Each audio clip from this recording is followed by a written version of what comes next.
In this timeline, the dark side of the Force did not corrupt Thanos. It was devoured.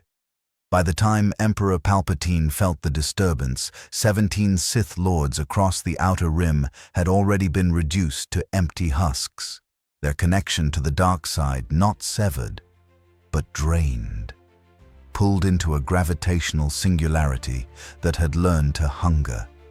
This is not the story of how Thanos wielded the dark side. This is the story of what happened when an infinite ocean met something that could drink forever, and the ocean learned what it meant to run dry. Thanos knelt on Korriban, the ancient Sith homeworld, where the dark side pooled in tombs older than the Republic, where hatred had crystallized into stone, where rage had soaked into the ground for millennia. He placed one hand on the sand and pulled. The tombs didn't crack. They deflated.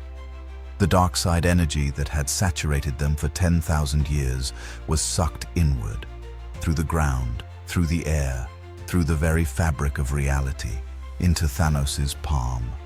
The spirits of ancient Sith Lords screamed, not in anger, in absence. They weren't destroyed. They were hollowed. The essence that had sustained them beyond death, that had kept their consciousness bound to this place, it was gone. Consumed, converted into something Thanos could hold, compress, and keep.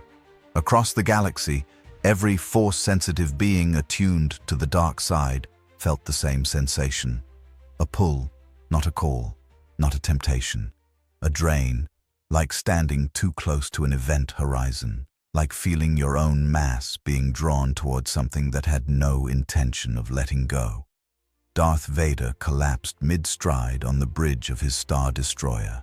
His respirator stuttered.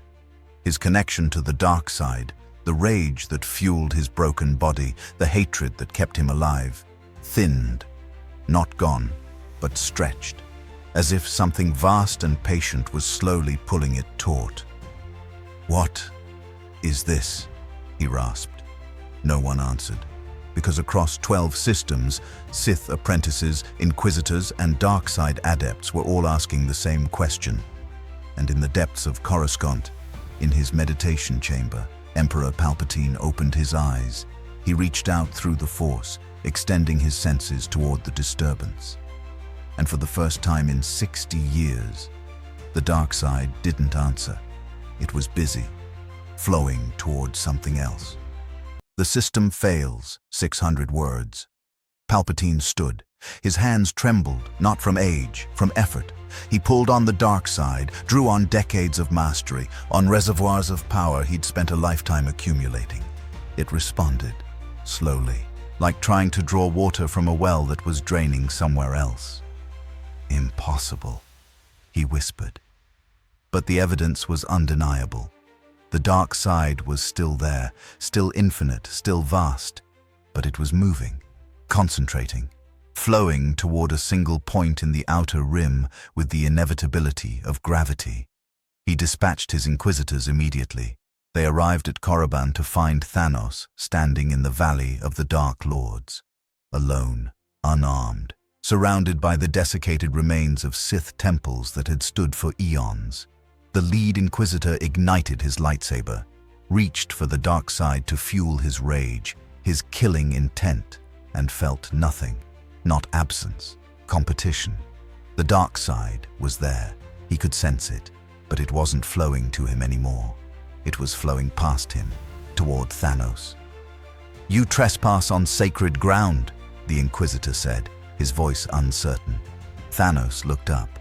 His eyes glowed with an unfamiliar light. Not purple, not the color of the Power Stone. Red, the color of the dark side, but condensed, weaponized, unified in a way it had never been before. "Sacred," Thanos said quietly. "This place was a reservoir. Now it is empty." He opened his hand. The dark side screamed. It didn't flow. It erupted from the ground, from the air, from the Inquisitors themselves. Their rage, their hate, their pain. It was ripped out of them in a visible stream of crimson energy and pulled into Thanos' palm. They didn't die. They just stopped. Their lightsabers deactivated. Their eyes went dull. They stood, hollow, breathing but not alive. The dark side that had sustained them, that had given them purpose, was gone, stored, collected, added to a reservoir that was growing with every second. Across the galaxy, Palpatine felt it, felt the dark side, his dark side, the power he'd spent 70 years mastering, being siphoned away, not quickly, not violently, inevitably, like a tide going out, like water draining toward a lower point. He reached out with both hands, attempting to hold the dark side in place, to anchor it, to prevent the flow. The effort nearly killed him, because the dark side wasn't being stolen. It was choosing. Thanos had taught it something new, something it had never learned in a billion years of existence: consolidation. For eons, the dark side had been diffuse, spread across millions of beings. Infinite, yes, but scattered, diluted. Thanos was showing it an alternative. What if all that power existed in one place, one vessel, one unified, concentrated, eternal point? The dark side didn't resist the idea. It embraced it. On Exegol, the hidden Sith world where Palpatine had cultured clone bodies sustained by dark side rituals, every single vessel aged. Not slowly, in seconds. The energy that kept them viable, that held them in stasis, it was being pulled away, redistributed, towards something the dark side now recognized as a better container. Palpatine's current body convulsed. For the first time since his resurrection, he felt mortal. The dark side wasn't abandoning him. It was prioritizing, and he was no longer the priority. If you're enjoying timelines where power actually breaks the universe, subscribe, because this story only gets worse from here. Thanos left Korriban. He didn't fly, didn't use a ship. He simply stepped, and the space between him and his destination collapsed. Not a force technique, not teleportation. The dark side itself was bending reality to accommodate him, moving him through the galaxy as if distance were negotiable, because the dark side had learned something else: investment. If all its power was going to concentrate in one being, then that being needed to be mobile, efficient, capable of reaching every reservoir, every well, every pocket of accumulated hatred in the galaxy. So it helped. Thanos arrived at Dromund Kaas, the ancient Sith capital, where the dark side had saturated the atmosphere itself, where storms of pure rage had raged for centuries. He stood in the rain, raised both hands, and the storms inverted. The lightning didn't strike downward anymore. It flowed upward into Thanos. The clouds didn't dissipate. They collapsed, compressed, drawn into his body like water into a drain. The planet's entire atmosphere of accumulated dark side energy, millennia of Sith rituals, executions, and atrocities, was consumed in 17 minutes. When it was done, Dromund Kaas was quiet. The storms were gone. The oppressive weight of the dark side, gone. The planet felt empty, clean, sterilized, not purified, harvested. Across the galaxy, the Jedi Order convened in emergency session. Master Yoda stood before the council, his expression grim. "A disturbance there is," he said, "but not what we thought." "The dark side is retreating?" Mace Windu asked. "No, consolidating, all of it, into one vessel." The council fell silent.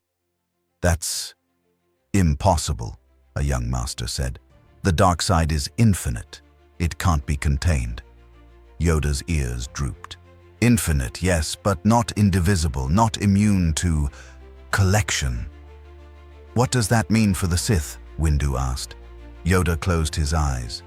"It means the Sith are already dead. They do not know it yet."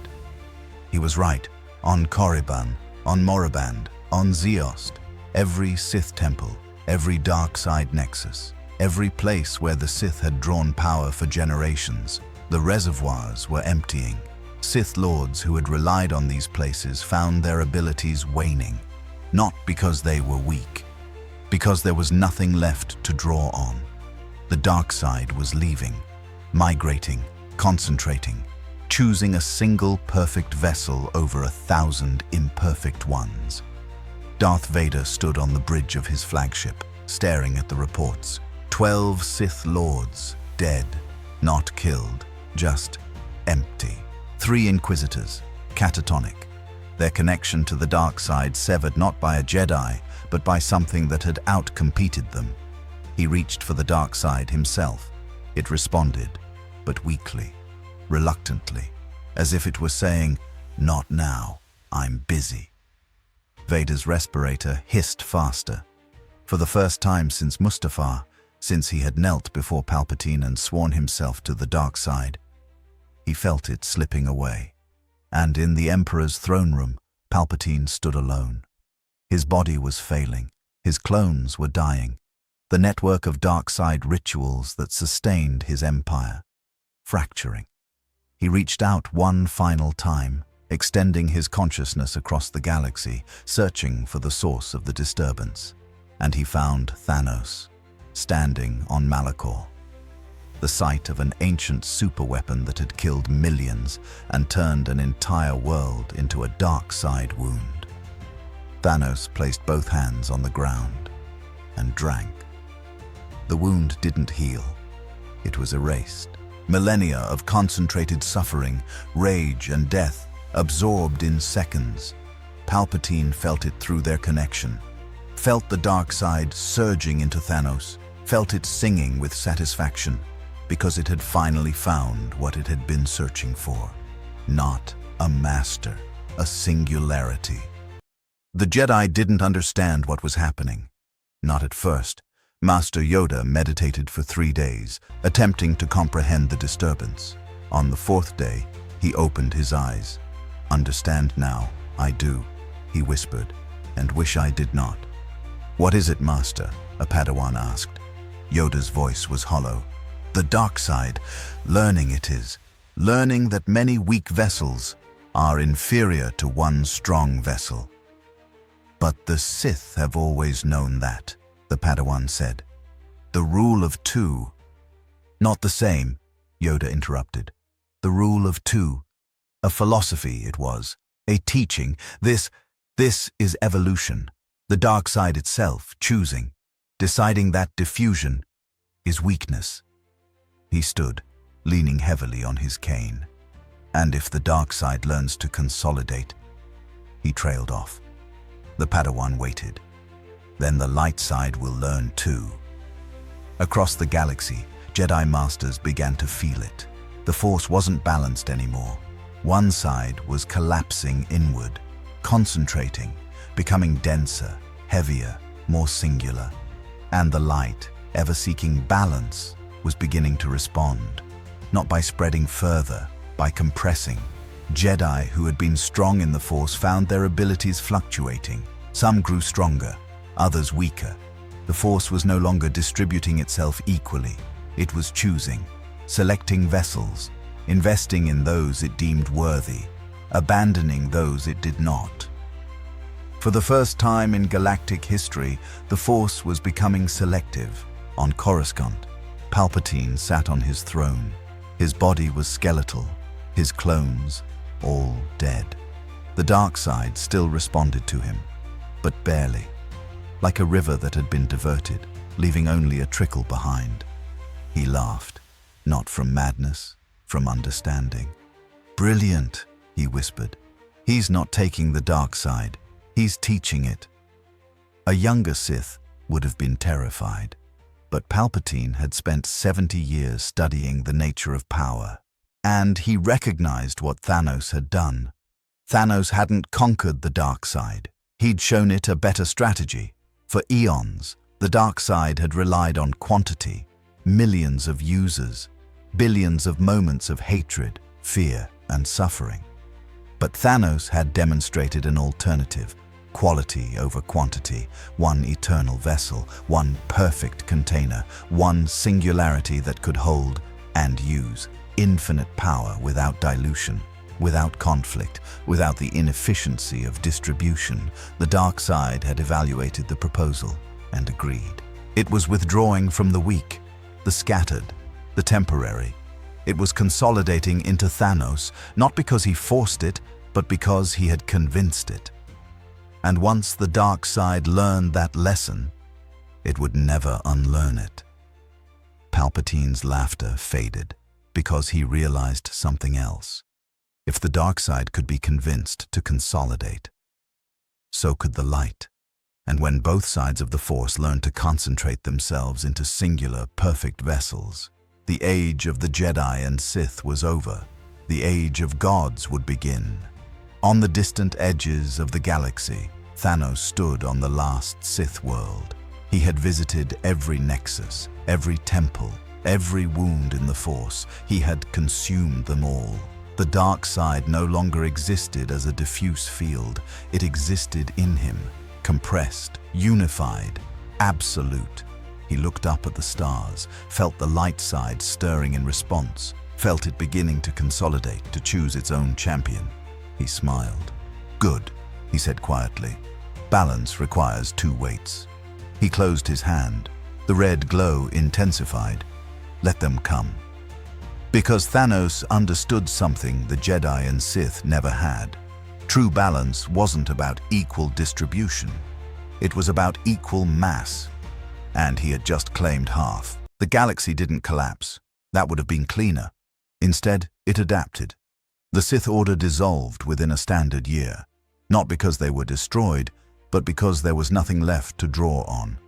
The reservoirs were empty, the nexuses drained. Darth Vader was the last to fall. He stood on Mustafar, the place where he'd been born, and reached for the dark side one final time. It didn't answer. His life support failed. He collapsed, his respirator giving one final hiss. And as his consciousness faded, he felt something move through him.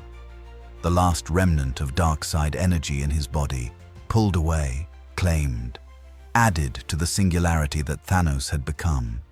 Vader didn't die hating Thanos. He died understanding him, because in those final seconds, he felt what Thanos felt. The dark side, whole, unified, perfect, no conflict, no chaos, no distribution, just power, pure, absolute, eternal. It was beautiful. The Jedi Order survived, but barely, because the light side had learned the same lesson. It began to consolidate, to choose, to invest in fewer, stronger vessels rather than spreading itself across millions of marginally gifted beings.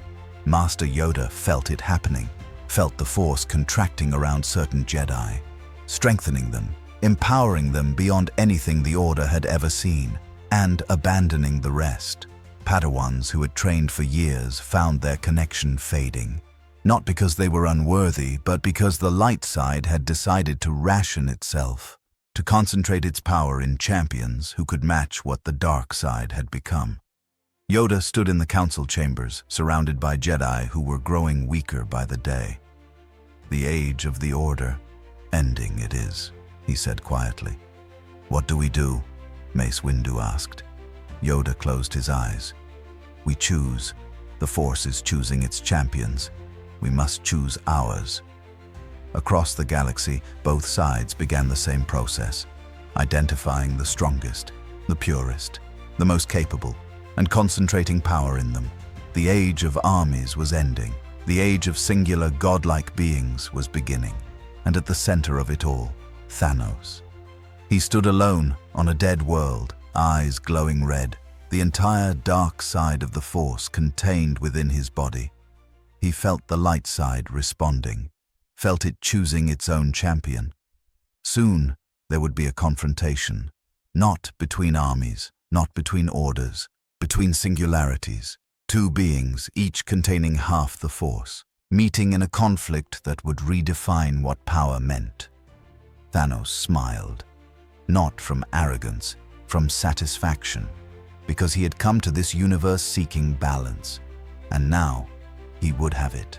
Not the false balance of equal distribution, the true balance of equal opposition. Two forces, two weights, perfectly matched.